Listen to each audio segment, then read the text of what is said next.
Alright, we got chilling scares. 6 most disturbing mysteries solved with Google Maps. When was this? 4 days ago. I think these are all real. These are no bomb 18 like nuke top 5. Yeah, I don't know what the hell that was. It's all fake.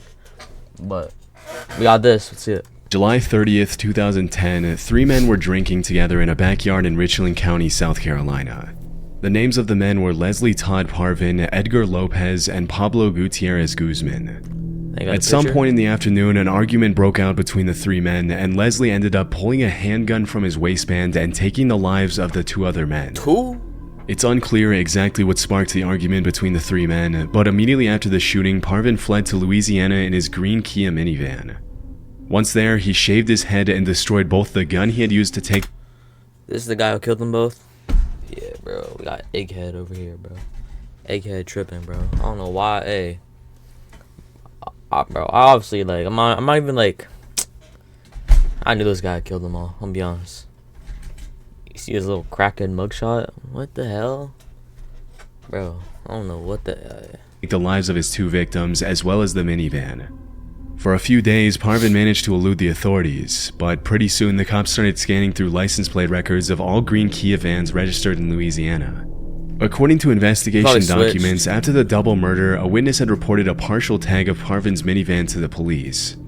And a couple days later, on a whim, the cops plugged the suspect's address into Google Maps Street View, and sure enough found a green minivan parked in front of his house with the license plates and description matching what the witness had told them. With that kind of evidence stacked against him, it was pretty much all over for Parvin. And on August 19th, a relative brought him back to his home in the Windsor Lake area, where he was promptly arrested on 2 charges of murder and later sentenced to 35 years in prison. During the investigation, it was publicly revealed that Parvin was a 20-year Army veteran with 5 overseas deployments and a pretty bad case of PTSD, which he had been diagnosed with in 2007. According to his father's testimony, his 20 years of military service and the stress from his tours near Iraq and Afghanistan could have influenced his behavior on the day of the incident. You would think that after 2 decades of selflessly serving his country, Parvin would have been provided the appropriate mental health treatment to help him live his life peacefully. Instead, 2 innocent men are now dead, and the perpetrator himself will be spending most of the rest of his life behind bars. 35 years after his crime, at the age of 75, Parvin will be released from prison into a world he'll probably no longer even recognize. 35 years? In July 2018, Channel 4 released an incredibly disturbing video which showed a group... Bro, what? He didn't get life? Bro, he killed 2 other people. He killed 2 other people. It doesn't make sense. ...of uniformed men leading multiple women and children through a dirt road and onto a deserted patch of land where the armed men then shamelessly took the lives of the victims at gunpoint. In the video, the men can be heard accusing the women and children of belonging to the notorious terrorist group Boko Haram. The video caught the attention of the entire world, with hundreds of people immediately alleging that the... Amazing work by BBC Africa. As a Cameroonian, this breaks my heart deeply. Thus isn't the country I was born. Please, if they were found guilty, don't imprison them. But rather kill them the same way they killed those poor mothers. The BBC just earned their license fee. What is BBC Africa? The hell is what is BBC Africa? Like, what? Terrifying footage had been captured in Cameroon. However, the government of Cameroon immediately denied the claims, alleging that the video wasn't even shot in their country and that their army was being wrongly blamed for killing civilians. Still, the BBC wasn't convinced, and their team of researchers decided to find out who had been responsible for the atrocities in the video, where they took place, and when. After receiving an anonymous tip, they used Google Maps to study the layout of a particular region in Cameroon and discovered that the mountain range visible in the background of the video was near a village named Krawa Mafa, very close to the... El Mans. What? Snitching? Who, me? Or the video?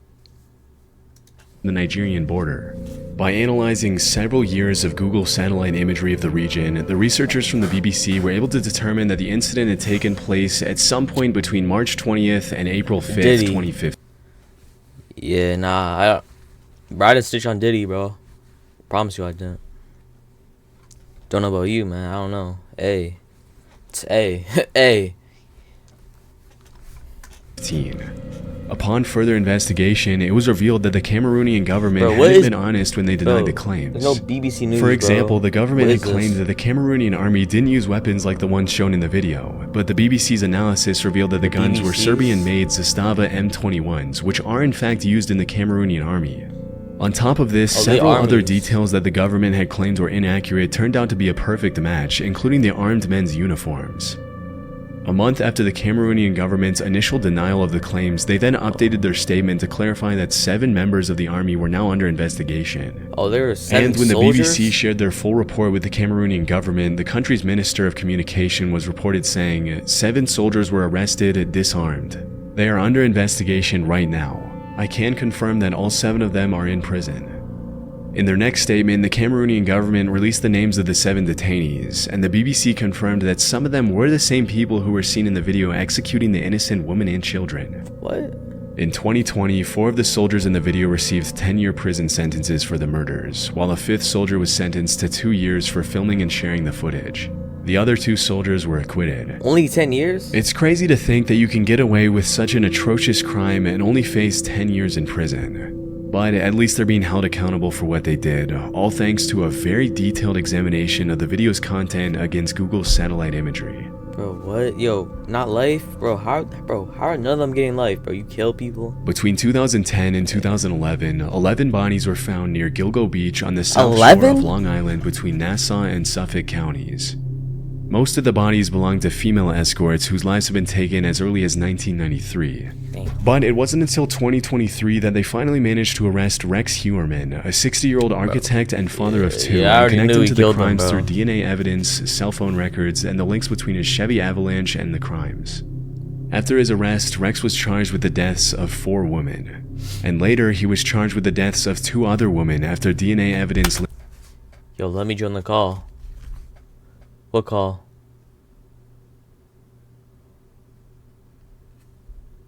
Yo, what call you talking about?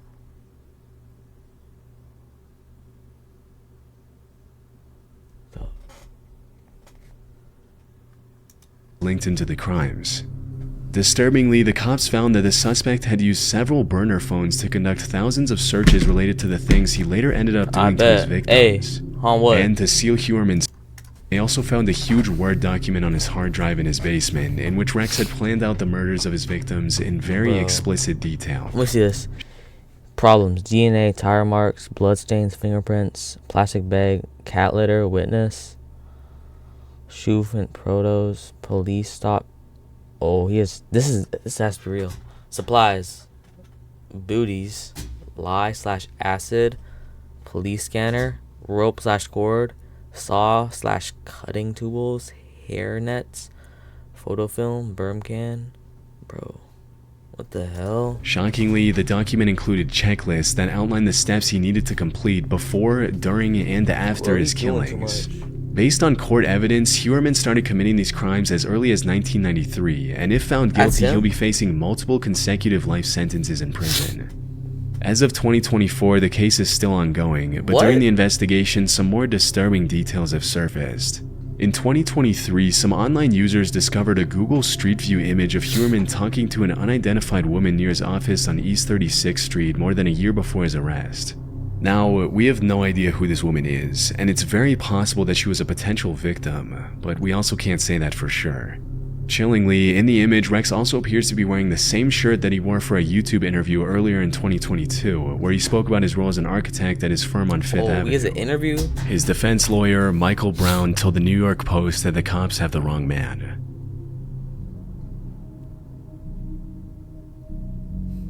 In September 2008, a 14-year-old Dutch boy was riding his bike in the town of Groningen, about 110 miles northeast of Amsterdam, when suddenly two young men walked behind him, dragged him off his bike, and robbed him of €165 and his phone. Damn. For several months, the cops failed to find the suspects, as no witnesses came forward and they only had the boy's description of the muggers to go on. In March of the following year, the victim went on his computer and started surfing Google Maps Street View, looking at the location where he'd been mugged around 6 months earlier. To his surprise, the Street View car had captured the two men walking up behind him in the moments before the crime. As is usually the case with these images, the faces of the two muggers and the victim were blurred, but the boy immediately called the cops and informed them of the new development in the case. With the Street View pictures in hand, the authorities asked Google to hand over the unblurred version of the images to help identify the suspects. Interestingly, as soon as they got the unblurred images, the investigators recognized one of the muggers from a previous crime, and the other suspect was identified as the first mugger's twin brother. After confirming their identity, the Dutch police were able to track down and arrest the twins, but I wasn't able to find official confirmation that they were charged and sentenced. It's unclear if the boy ever got his phone and money back. It's fine, but please probably give something back at least.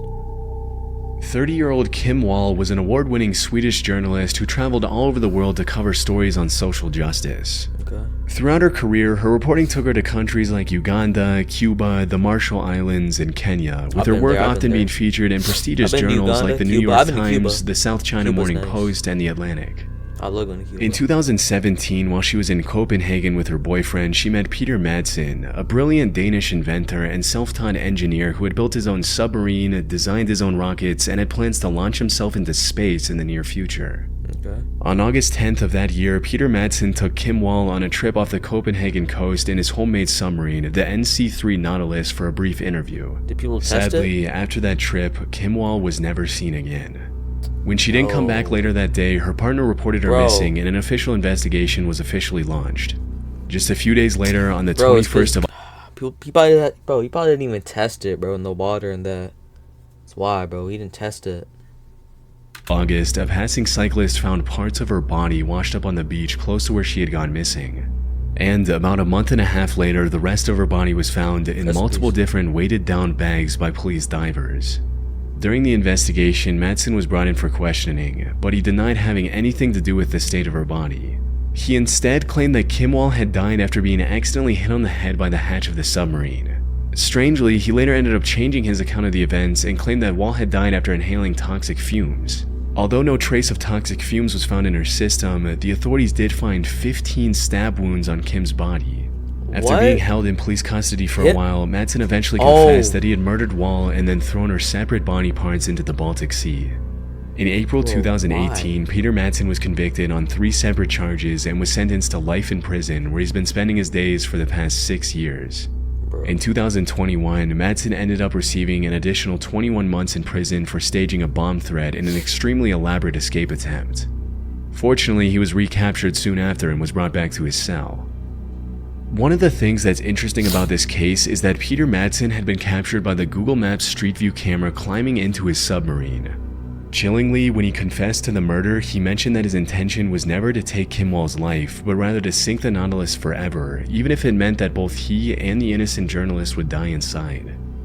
To this day, it's still unclear how exactly he took Kim's life, but thankfully Madsen will be spending the rest of his life behind bars with no possibility of ever coming back to society again. Porto Rotondo is a district in Sardinia known for its imposing mansions, sandy beaches, and elegant shops and restaurants. In 2002, an Italian businessman sold his villa in Porto Rotondo for €280,000. Due to the comparatively low value of the transaction, the sale immediately raised a red flag for the authorities, and the finance police in Italy ended up using Google Earth as part of their investigation into the property. One important detail about the villa in question is that it allegedly had a swimming pool with a very particular shape, which the cops used to guide their search for the villa using satellite imagery. As soon as they found the property, they confirmed that they had a major case of tax evasion on their hands, as the actual value of the villa should have been much, much higher considering that the value of all the properties nearby was in the high 7 figures. Wait, hold on. What is that? Euros? Bro, isn't like $1, like 5,000 euros? Ain't that it? Like, so, realistically, So 5,000 times 200, that's 500,000. So pretty much, if you put like, were to put like $500, you go buy a house. With enough evidence from Google's satellite imagery to confirm that the unidentified businessman had indeed committed tax fraud, the finance police then checked the suspect's bank accounts and Wonder about all the discovered houses that are 7 million mansions, euros in because unreported it's so deposits cheap. spanning several years. This was a case that I just couldn't find a lot of 28,000 euros, I saw information that. on, as That's the original 7 article in million Italian euros, had very few so that's like details, and it $700. wasn't even officially confirmed what the Honestly, legal I might move there. consequences were Where for is the this? businessman. Still, it's probably safe to assume that his assets were seized, and due to the crazy amount of unreported cash, it's likely that he spent at least a few years in jail. Damn, bro. It's crazy. Until the next time, my brothers and sisters.